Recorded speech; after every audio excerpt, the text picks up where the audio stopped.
Would you like your parents to say that to you? Yeah. Now, if you're been invited somewhere and your parents say, yes, you are coming with us, but you say, okay, I will only go if I can take my smartphone with me. And once you go there, you start, you are not in that conversation group, but you're in your own little world, texting or doing something. Do you think that's right? And then the parents will say, why do you do that? No, I'm going to take your phone away. Would you agree that's the right thing for the parents to do? Yes. How many of you? Let's see. A show of hands. Yeah? I can see a little doubt in you. Because sometimes you feel like you can't listen to parents' conversation because they're talking about stuff. So they don't want you to listen. So you're like minding your own business. So you don't. Okay. Yeah, but if it's something like you have been invited somewhere, it's a social gathering, isn't it? So in that case, okay, parents among themselves, the adults may have some conversation. But still, you can, you may be there in the capacity of their other, that family may also have children of your own age. Yes, so then you can converse with them. But taking this plastic gadget with you and cutting yourself completely, then why go in the first place? Is it the food? Or are you going for company? Food. No. It's something, the company is so valuable. And that's something we should enjoy. Because I think we have lost a lot of what is called, in talking, listening and answering. And there is, I don't know, good old days. We used to have if you have you heard of Oscar Wilde? Is he a football player? No, he's not a football player. No. Okay, go home, Google and find out who Oscar Wilde is. There's a thing called, sometimes you say something and immediately you get an answer. So you have to be very good with words, to play with words. So that's something you can do only if you're listening. It's called repartee. So you have to be able to answer back just like that. Maybe something funny, there are jokes, there's so much in language. So try to keep that going. And above all, please learn your Sinhala as well. I'll give you a good example. Give me a moment. If sometimes we have what are called sets of words or like a proverb, we'll say, in Sinhala we say, Ihe malak tipuna. Sometimes you cannot, you may not have a similar thing in English. Sometimes you might have something in English, not in Sinhala. So you're at an advantage, and if you like to go back, be very Sri Lankan and learn your language as well. You can be British, British Asian or Asian British, but be proud to be Sri Lankan. I'm proud to be Sri Lankan. Very good. I meant to bring you all some of those badges which I brought, but I completely forgot. I was becoming like Mr. Forgetful. So I think every parent, you should buy them. I'm proud to be Sri Lankan. You can hold your head high and say, don't worry. Whatever it is, we have our roots in Sri Lanka. Just like this uncle said, the Indian community here, wherever they are, whatever they dress, whatever position they have in their profession, they are still very, very Indian. It's we sometimes as Sri Lankans, we are lost in this thing and we want to be something that we are not as well. So it's very important to be very proud of the fact, yes, I'm Sri Lankan. And it's nothing to be ashamed of. It's very, very important. So where does it come from? The parents and the grandparents and the extended families. We need you to be proud of Sri Lanka. It's the most wonderful place. You can be very happy there. I love Britain. To me, it's two homes. I have Britain as well as Sri Lanka. I've grown up between the two countries. I came here as an adult to university. I take what is good here and retain it, and take what is good in Sri Lanka, and then you can become a citizen of the world. But keep your identity. ඒකට සිංහලෙන් කියන්නේ අනන්‍යතාවය කියලා. තම රටේ තම දේශීය අනන්‍යතාවය රැක ගන්න. So that's a new word I think you might have learned. Country. Hari? Okay.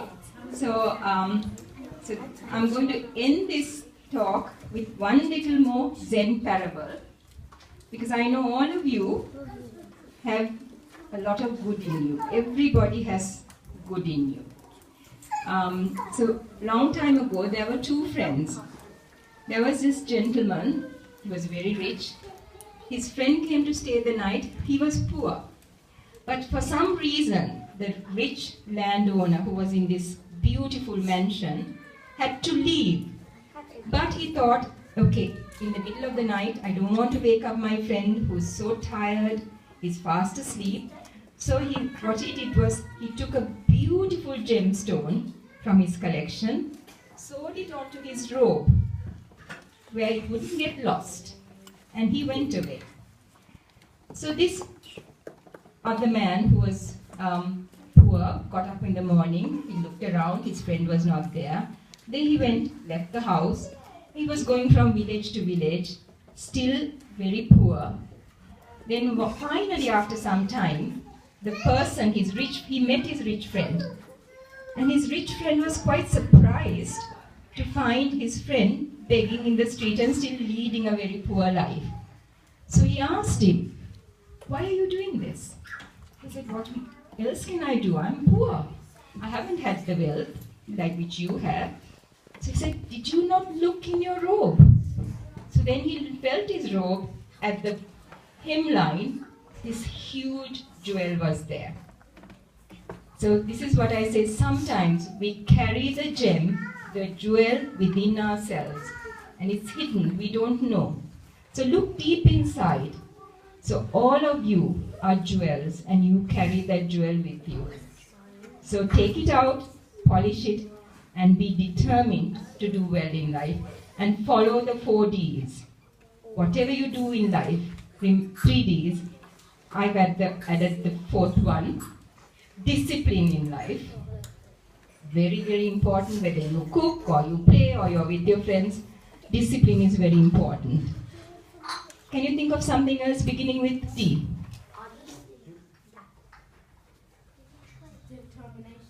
Very nice. Because you can be determined to achieve. If you reach for whatever you want, so at least reach for the moon. You'll fall on the moon, but if you reach for the stars. So discipline, determination, what is another one? Destination.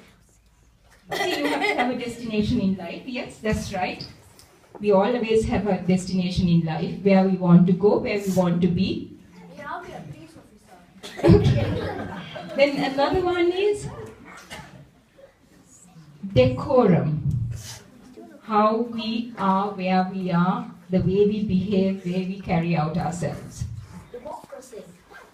Okay, that is for, yes. So that's the 5th one, yes. Another one, can you think of another one? Dedication. Dedication. That is very important. Discipline, determination, dedication, and decorum. If you follow these 4 Ds, you'll never go wrong in life. Very simple. Anything else? Dignity, yes. Dignity and decorum, yes. Sorry? Oh yes. After that he was never poor because he sold the jewel, got lots and lots of money, but he didn't know what he had. Discipline.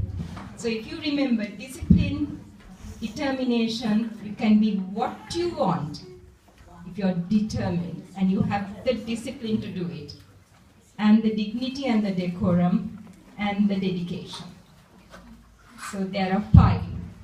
And you will be set for life. and you don't have to look back ever again. So thank you very much for listening, and hope to see you. And next time we come, let's hope that most of you can speak Sinhala, and I promise to bring you Mahadana Muktana Andere books. Thank you.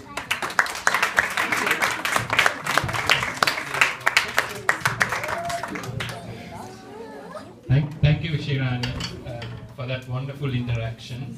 I think all of you will agree that it's very important that we talk to the young people and also listen to them, and then perhaps hopefully give something back to them.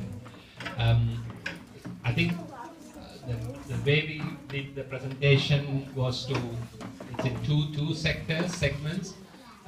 If there are any questions either from you or from the parental audience, we are happy to take them on. I'm conscious of the time that at 6 o'clock there is something, a religious ceremony to be conducted.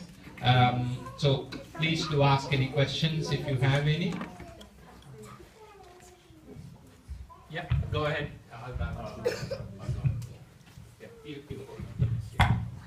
So much of your question is actually, maybe I'll speak. I can. Yeah, that's okay. Go ahead. More of a comment, but I think I agree with what you started by saying about Eastern values, the Western values, and I think it's important to tell the children to have an understanding of where they come from. But I think it's also important at the same time that they should try to be very integrated.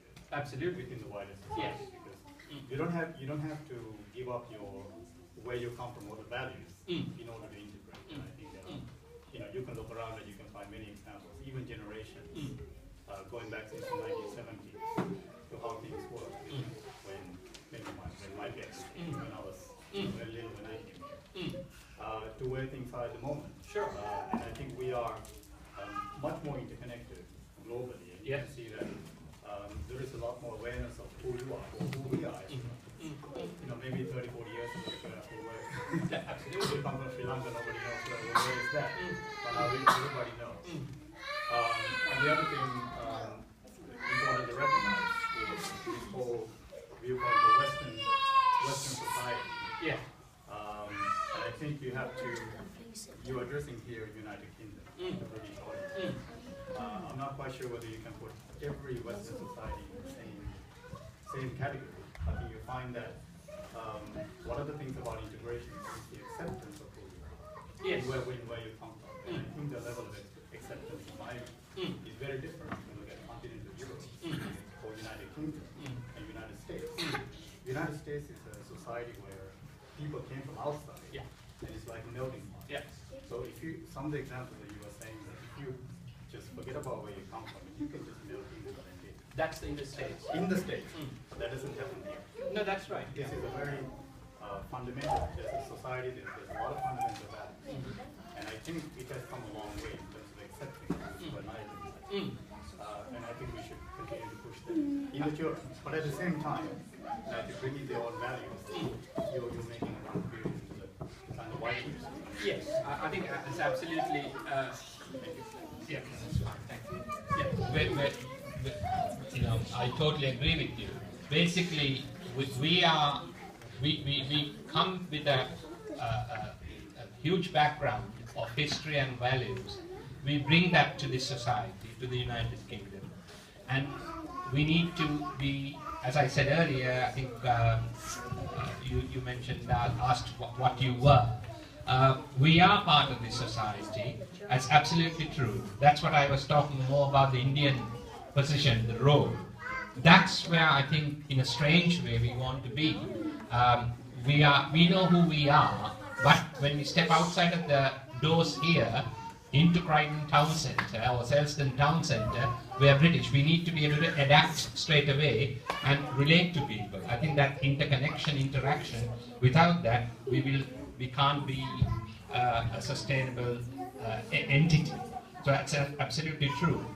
Again, you took the United States, for example. As long as you are in it, you are American.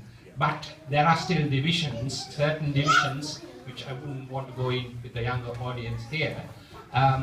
So they manage the show much better than we do in the UK.